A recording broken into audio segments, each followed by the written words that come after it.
Charger na ayaw mag-charge. Meron bang ganon? Charger na ayaw mag-charge.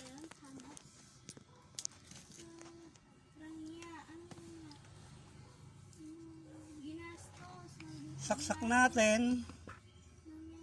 Tignan natin kung mayroong kurente.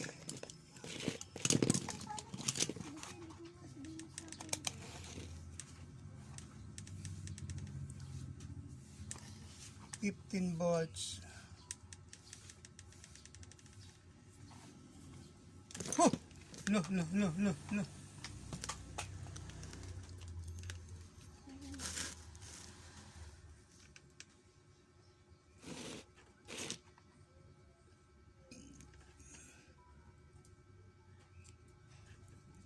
Wala.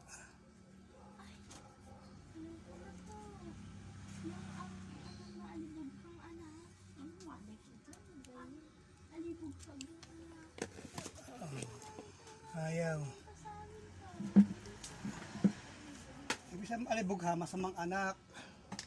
Ganun yun. Ayaw.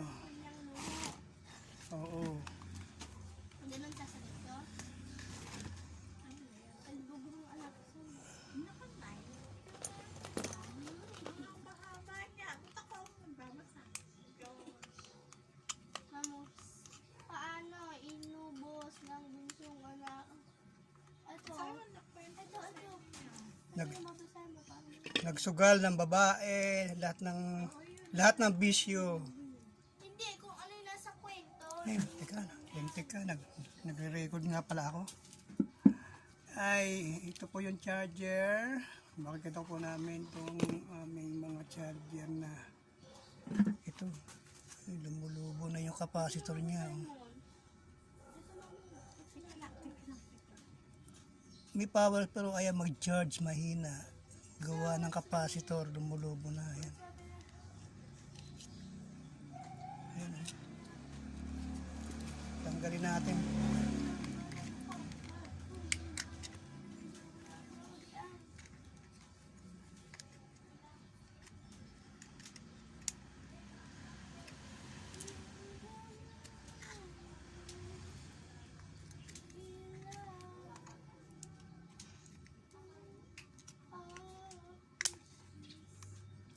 May mga pandikit pa eh.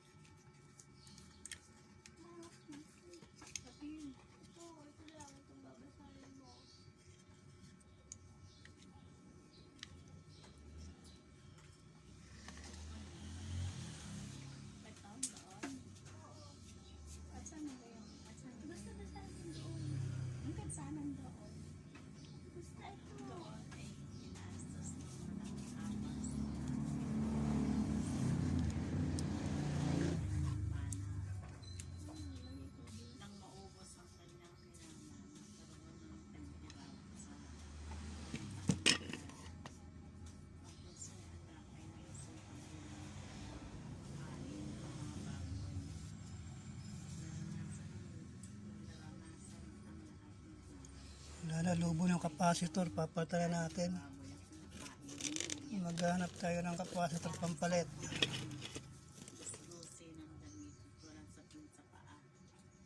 Dali, kukwento ko na nga sa'yo. Uulitin na natin ang alibog ang anak. Madaling iyak ko na sa'yo. Nabasahin ko na sa'yo. Parang kukwentohan na kita. Hindi lang. Masabi, ayan o. May isang mayamang ama na may dalawang anak. Ang isang ama may nasago sa ama. Makinig yan. Ibigay mo sa akin ang aking mana. Dati ng ama ang kanyang kabuhayan at binigay ang kalahati sa bunsong anak. Wala siyang nagawa sa matigas ng loob ng kanyang ama. Nang makuha ng bunso ang kanyang mana. Siyado malaki ah. Siya at nagpunta sa Pero okay lang, mas matibay pag malaki. Pag maliit, di matibay.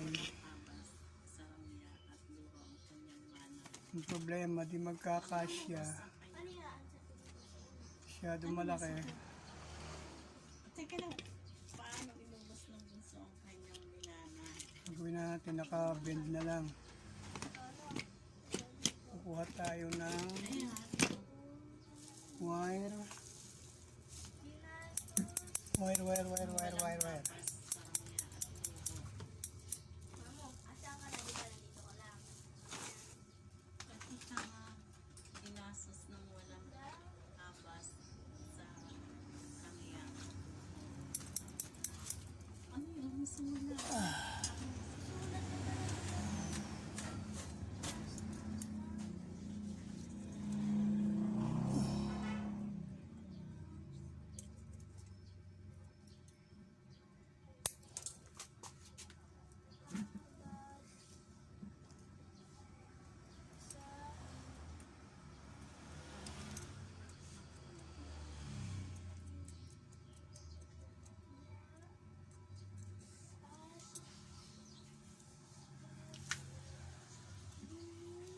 Oh, ayun na yun.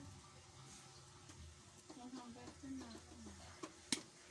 Ano yung asa yun na? Bakit ubos ng kasayahan ng ama? Ayusin mo itong sinulat. Amen. Bakit?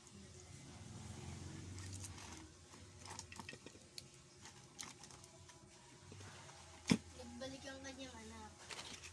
Ito paano ito tapos ang kwento? Ano na lang siya?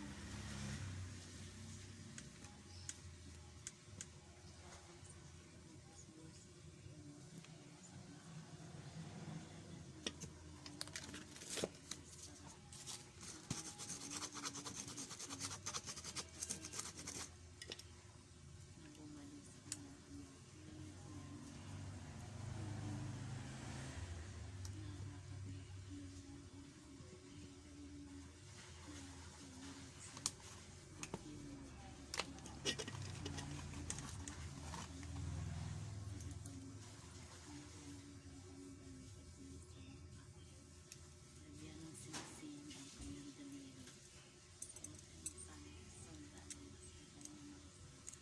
Pakain ang pinakamusog na batang niya. Nasa Bible yan ba?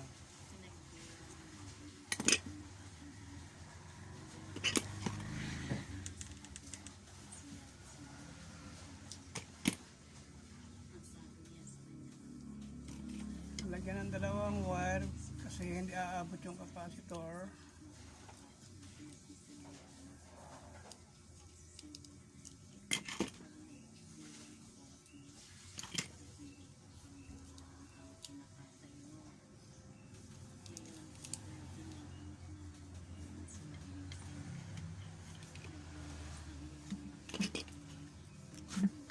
Masyado mainit.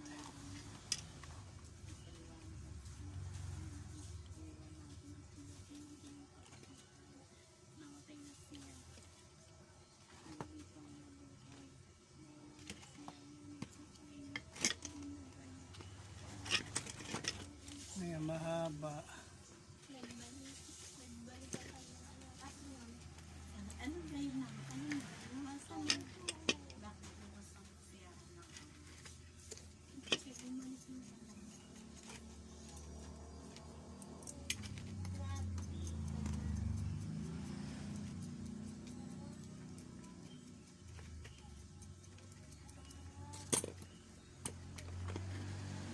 Negative.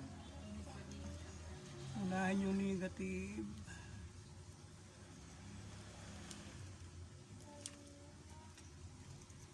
Tatandaan nyo lagi yung negative. Tapos yung positive. Yan.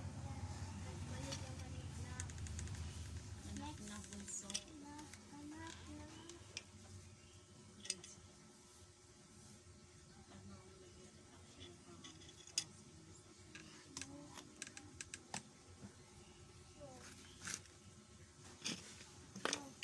Teka na. ang albini. Anak, ang pangat ng itsura niya. Na iba lang, mahirap yung... Ito yung positive. Ang hindi tatay. Mahirap ang tatay. Doon sa kanina sa amin, mahirap yung tatay. Pero albini yung anak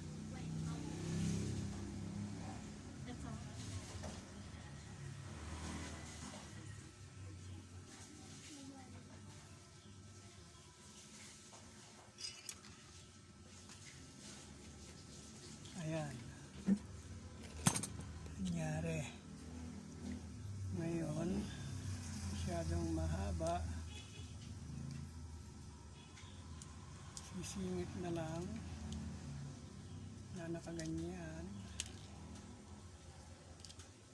Hindi kasya. Masyado maliit ang space. Bawasan yung yung cement na nakalagay para magkasya. Yun. Ayaw talaga. Nakaganyan na lang.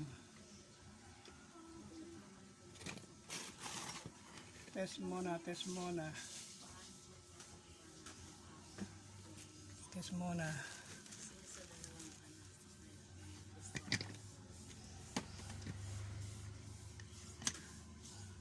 Sobrang na yan, no? Test natin. Kung may power na.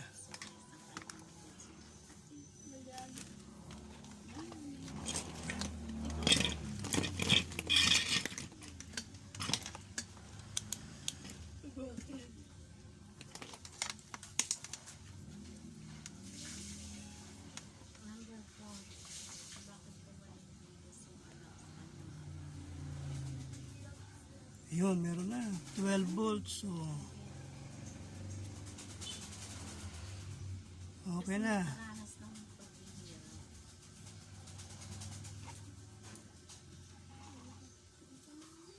Teka, Pwede na mag-charge. ano ba yan? Matatanggal lang yung sa upuan lang yan. Okay na. Oo, yung matatanggal na.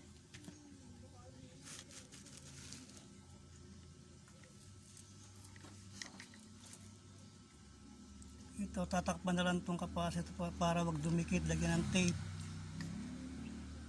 Okay.